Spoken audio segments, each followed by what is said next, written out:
Hello all. Today we're going to be talking about the NS-15M. Of course, all the M models are basically the same, so this is just going to be a blanket. It applies to every single one of these things. And, honestly, you probably have a 15M. If you don't think you do, check under your cushions. There's like 9 of these things. Like, you probably have one, and it's an extremely popular LMG.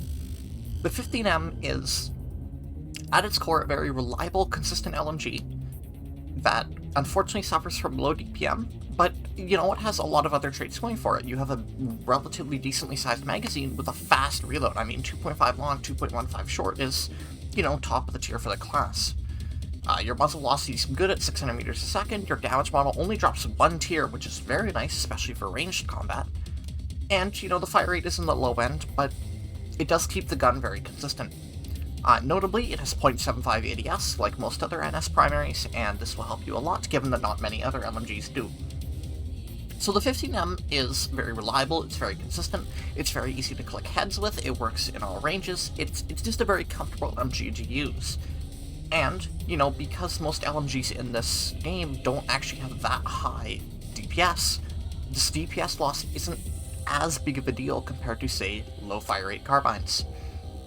So, despite having low DPS, you know, it's still a very competitive LMG because it's very easy to click heads with, and 0.75 ADS makes you significantly harder to kill. So, it's a good LMG, it's very well rounded, it's just nice to use, it's very convenient to use, and, you know, it's a good LMG. In short, I recommend it. It's comfortable, it's versatile, you know, you can just kind of pick it up and you'll, you know, have a viable LMG for all situations. So, you know, notably, unlike most other LMGs, it is magazine-fed, which is what gives it its quick reload. But on the downside, you've only got a mag size of 55 rounds. It's not that bad, and it's still bigger than something like an Orion or a Carve, or not rather a Carve, an MSWR, but it's just something to be aware of that you are relatively on the low end. So, in terms of attachments, you get the standard 1 to 4 sight lineup. I would personally go for a 1X, but you can take a 2. I personally think anything above the 2 is a mistake. You know, you just don't really get enough out of the 3.4 and 4 in general to really make use of them, so just pick the 1 or 2 you like. Hell, even the irons are not that bad, so if you don't want to drop the 30 certs, be my guest. Now, the barrel is... you have a lot of options here, but I don't actually think many of them are that good. Getting the bad one out of the way quickly, the heavy barrel is junk. It's, you know, just kind of junk in general. Just burst, and besides, one of the greatest strengths of this gun is the 0.75 ADS. The heavy barrel is just going to cut into that. Absolutely avoid it. Flash suppressor is a very safe pick, obviously, if you don't want to commit to anything. The short barrel is... you can make this gun work from the hip, but I wouldn't advise it. It's still not... you're still going to get outdone by Orions, by Anchors, by MSWs. So... while you can't make it work for hipfire, it's better to take advantage of its extremely good aiming consistency to nab headshots. So, while the short barrel is not necessarily a bad pick, I just personally would not take it. The suppressor is actually pretty good here, because, you know, you lose 15% velocity, but that's basically the only hit you take. You don't need to worry about the damage fall off, because it only drops 1 tier anyway, so... you know, if you want the benefits of the suppressor, it is a fine pick, and, you know, you don't actually lose that much velocity, all things considered. And, of course, if you play aim sights, I would personally recommend the compensator, because, you know, this gun really strives at just landing headshots and chaining them to make up for its DPS loss, and, you know, the compensator's just going to make this easier for you. So, I'd personally suggest the compensator, but the flash sup and the sup are all good picks, and you can really take what you want. Now, in the rail, you've only got 3 attachments here, and really effectively 2 because, as I've stated before, dark light on primaries, I'm sorry for you. The grip is fine if you're going to go with that ADS build because, you know, you click heads easier. And the laser is, if you really want to commit to the hipfire build, you can run the laser, otherwise I probably wouldn't. The only other reason I'd run the laser is if you don't want to take the equip time penalty of the grip, but still want a rail attachment. Other than that, I'd probably stay away from it. And in the ammo slot, soft point ammo is really the only option here. High velocity's benefit doesn't really matter, because you only fall off 1 tier anyway, so it's not like you're extending your ranges whatsoever. 10% velocity isn't really that big, and, you know, why lose 2 meters of 143 range when you could gain 5 with soft point ammunition? And again, the 10% velocity loss doesn't really matter that much. I will be using the 15M1 simply because I have it, but as I stated at the start, there are like 9 of these things. Like, it's pretty easy to get your hands on one of these guns, somehow. They're in so many different bundles. The M2 is sortable, the M1 used to be sortable, like, you probably have one of these things lying around. And, you know, if you don't, it's pretty easy to get your hands on one. Now, notably, as I've been stating, the 15M is extremely reliable. Provided you have the mechanical skill of chain heads, you will fare very well against targets. You will feel that DPS loss, don't get me wrong, but on the whole, you know, you will be able to chain heads and outdo other players, especially because that heavy shield will help you make up for the DPS loss. Unfortunately, you will still die to this damage problem, but it's not going to happen a whole lot, especially if you're effectively managing your aim. Unfortunately, it is Osher, and it is currently 5:55 PM on a Thursday night on Connery. So the fights are not going to be that great, but, you know, it's Connery. Were you really expecting anything else? So, yeah, of course, now we're just into the live section. I'm probably going to try and keep this video a little bit shorter, because I don't have anything to, like, tangent on about. And I get the feeling most people probably aren't too into it anyway. So. Notably, I do have new headphones, and I've been tweaking my audio around, so if you think the audio balance needs to be relooked at, just please let me know. But other than that, I do really greatly appreciate everyone that's been around, and, you know, I hope you're enjoying the content.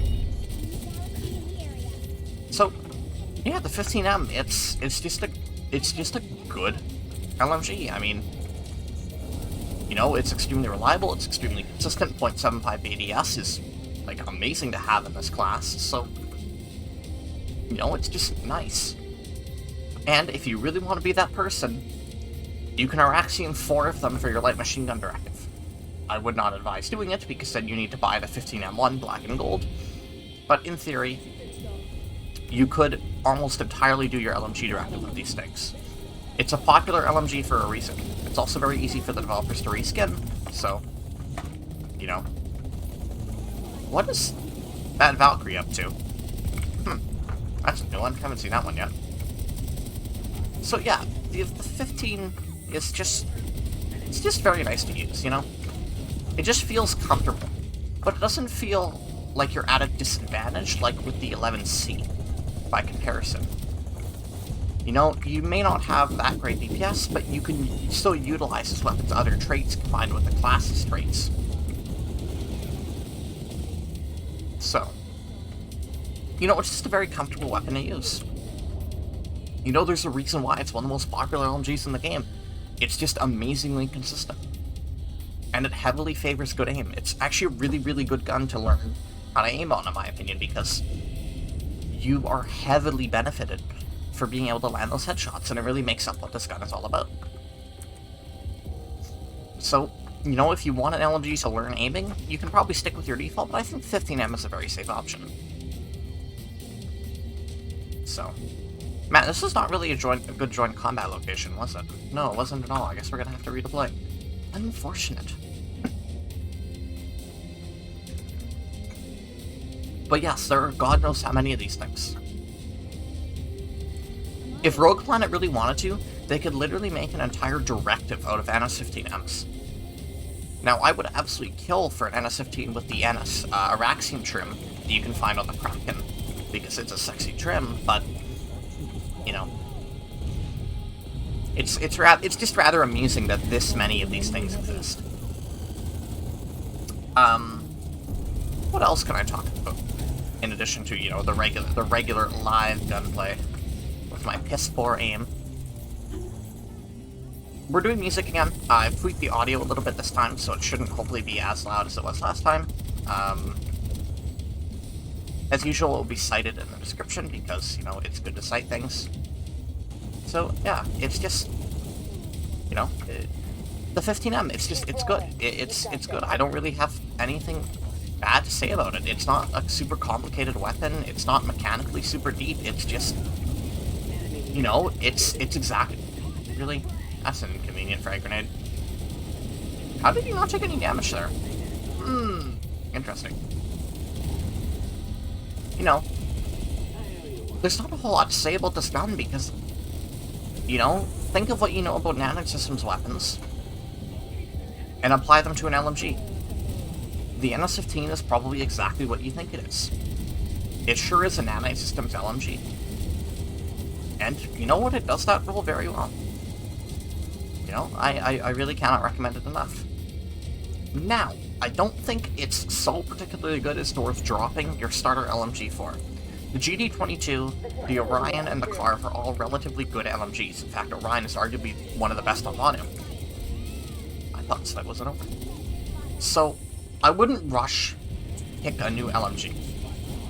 That said, if you're looking at more LMGs to Araxium, especially if you're going to be going for the directive, I would definitely recommend picking this gun up, because, you know, it's a good gun. It's a very comfortable Araxium, it's a very safe Araxium, especially compared to the subpar LMG lineups a couple factions have. You know, it's just a good, reliable weapon. That's, I mean, I'm just kind of repeating myself, but that's just the way this gun is, right? So, wow, the fights just all died. And I don't really have anything more to say on this gun. It's a very nice, reliable light machine gun. You know, it's a good weapon. If you're looking at the LMG directive, I would recommend it. If you want another LMG, I would also recommend it. There's not really anything more I have to say on it. So let's keep it short today. And I will see you tomorrow for something. I haven't quite decided what it'll be tomorrow. So, thank you all. Thank you very much for the support, as per usual. I noticed we crossed 100 subs, so yeah, thank you. It's pretty amazing to think about. So, sorry, I really didn't need to add that to the video. So, thank you all. I will see you all tomorrow. Bye.